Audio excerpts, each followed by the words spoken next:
Beria, Church Training Solution.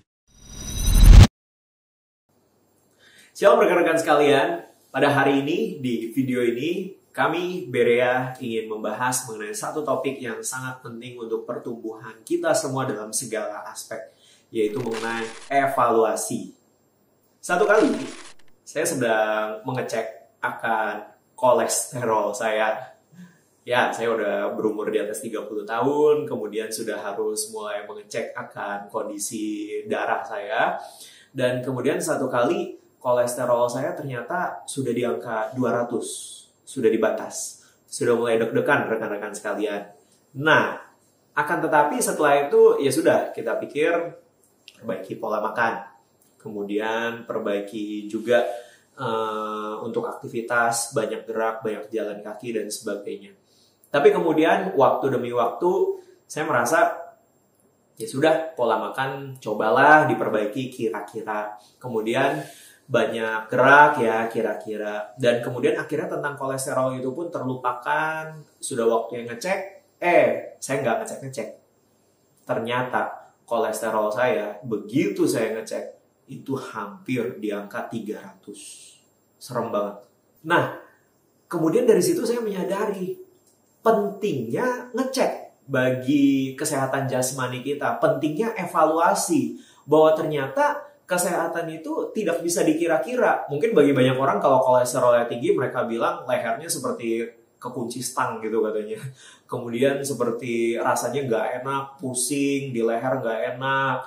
Saya nggak merasa apa-apa, saya biasa aja.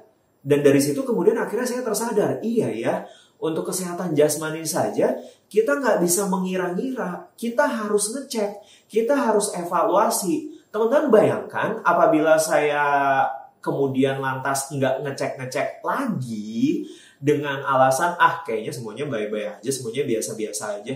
Mungkin kolesterol saya bukan hanya akan mendekati 300 saja pada pengecekan yang kedua. Mungkin itu akan terus naik entah sampai berapa. Karena saya nggak ngecek, karena saya nggak evaluasi. Saya pikir semua baik-baik saja karena saya merasa semuanya baik-baik saja.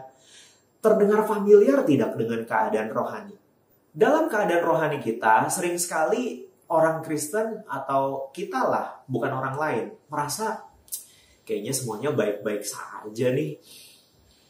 Saya rasanya baik-baik aja, nggak ada rasa bersalah, kemudian rasanya saya diberkati Tuhan, rasanya saya dikasihi Tuhan, semua rasanya, tapi tidak pernah ngecek.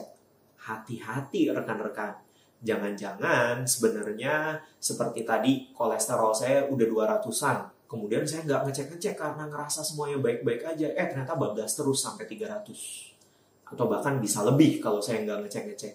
Demikian juga keadaan rohani kita. Jangan-jangan rasanya kita baik, rasanya nggak ada masalah. Tapi kemudian bisa jadi kondisi kita sedang buruk dan akan terus bertambah buruk karena kita nggak sadar. Kenapa nggak sadar? Karena nggak ngecek. Kenapa nggak ngecek? Karena rasanya semuanya baik-baik aja. Nah, oleh karena itu sangat penting untuk kita mengecek keadaan rohani kita, tentunya dengan parameter-parameter yang tepat. Banyak orang ngecek kolesterol itu dengan salah. Dipikirnya kalau berat badannya turun, maka kolesterolnya turun. Tidak demikian. Begitu banyak orang yang kurus tapi kolesterolnya tinggi. Kita perlu mengecek keadaan rohani kita juga dengan parameter yang tepat. Diberkati Tuhan, bukan parameter kerohanian. Ada begitu banyak orang tidak kenal Tuhan tapi diberkati berlimpah-limpah karena mereka rajin, kerja keras, suka nabung, suka investasi. Tidak merasa bersalah, rasanya semua baik-baik saja, juga bukan parameter yang tepat. Begitu banyak orang merasa baik-baik saja padahal sebenarnya sudah jauh dari Tuhan, ya memang merasa baik-baik saja karena hati nuraninya sudah mati. Ada dua parameter yang menurut saya bisa sangat membantu kita untuk mengenali sebenarnya keadaan rohani kita baik atau tidak. Yang pertama, terbukalah untuk berdiskusi dengan orang-orang terdekat kita. Tentunya orang-orang terdekat ini haruslah keluarga kita dan juga sahabat-sahabat kita yang sama-sama intim dengan Tuhan. Sering sekali kita kesulitan untuk melihat diri kita sendiri. Kita mau ngecek kolesterol pun butuh bantuan dokter atau klinik. Demikian juga dalam kerohanian kita butuh untuk bantu dicek oleh orang lain. Dan untuk hal ini butuh kerendahan hati dari kita. Anda yang Bapak Ibu, coba dengarkanlah apa kata anak Anda tentang Anda. Kalau misalnya anak Anda udah ada suara-suara, kok jarang pulang, atau kok suami istri, kok papa mama berantem, itu saja sudah tanda-tanda ada suatu hal yang perlu diperbaiki dalam keadaan rohani kita. Tentu saja sekali lagi butuh kerendahan hati untuk mendengarkan koreksi dari anak sendiri. Dalam kehidupan bergereja, apabila kita mendapat masukan, kok kamu sudah jarang ke gereja, kok kamu sudah tidak pelayanan, dan sebagainya. Coba kita bertanya ke diri kita sendiri juga, tahun ini kita ada kemunduran apa sih? Jangan-jangan sebenarnya kita memang ada banyak kemunduran, cuma kita nggak sadar. Nah, orang lain sering sekali lebih sadar. Terbukalah dan rendah hati untuk mendengarkan dari orang lain. Dan yang kedua, menurut saya hal yang bisa dijadikan parameter untuk kita mengecek kerohanian kita, itu adalah dengan mengecek bagaimana kita mengeluarkan uang.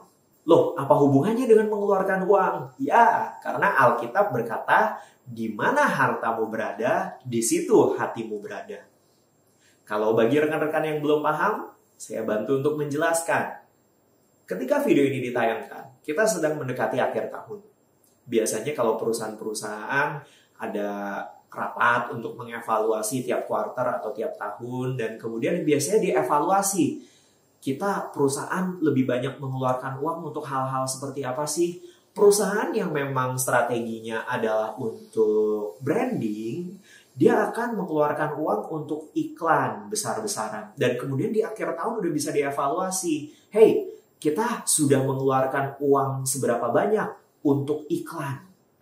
Nah, apabila ternyata, kita udah menyerap anggaran untuk iklan, udah keluar biaya sekian, dan hasilnya bagus sekali, orang-orang jadi lebih kenal produk kita, maka perusahaan itu sudah mengevaluasi dan ternyata semua berjalan dengan baik.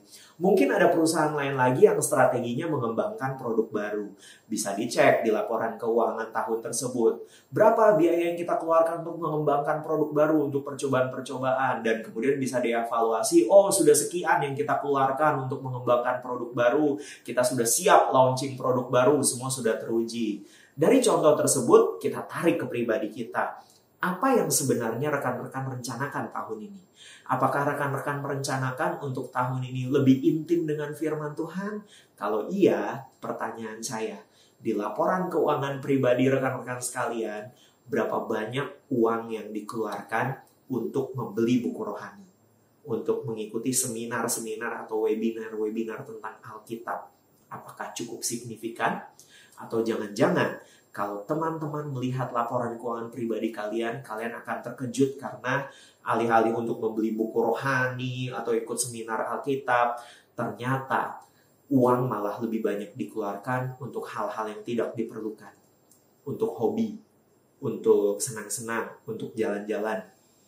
Tentu tidak ada salahnya untuk kita ada alokasi dana untuk yang sifatnya hobi. Tapi pertanyaannya adalah, kalau memang kita bilangnya pengen intim dengan firman Tuhan, tapi ketika dilihat pengeluaran kita, harta kita bukan untuk dialokasikan untuk belajar firman, malah dialokasikan untuk hobi. Bukankah itu jadi sebuah pertanyaan, apakah kita bertumbuh? Kemungkinan jawabannya tidak. Contoh lain, kalau misalnya rekan-rekan sekalian di awal tahun sudah berkomitmen, tahun ini saya ingin berbagi kepada yang membutuhkan. Wah, itu mudah sekali untuk dicek. Ya sudah, sekali lagi tinggal dibuat laporan keuangan. Berapa banyak yang Anda keluarkan untuk berbagi, bakti sosial, membagikan makanan kepada orang-orang yang lapar, orang yang di jalanan, dan sebagainya. Apakah jumlahnya signifikan ketimbang Anda menikmati, mencoba restoran baru, mencoba promo makanan, minuman ini itu? Sekali lagi tidak ada salahnya dengan mencoba makanan-makanan baru atau restoran-restoran baru. Tapi kalau misalnya di awal tahun Anda bilang kepingin menjadi orang yang lebih berbagi lagi kepada sesama, kok setelah dicek di akhir tahun malah lebih banyak untuk kesenangan-kesenangan makanan sendiri daripada makanan orang lain, itu kan jadi sebuah tanda tanya. Apakah saya bertumbuh? Kemungkinan jawabannya tidak. Itulah pentingnya mengecek rekan-rekan sekalian. Yang pertama, Anda bisa mendengar dengan dibantu oleh orang-orang terdekat yang sama-sama dalam Tuhan. Yang kedua, Anda bisa ngecek dengan cara, coba cek deh, tahun ini kebanyakan keuangan Anda dipakai untuk apa. Tuhan Yesus berkati.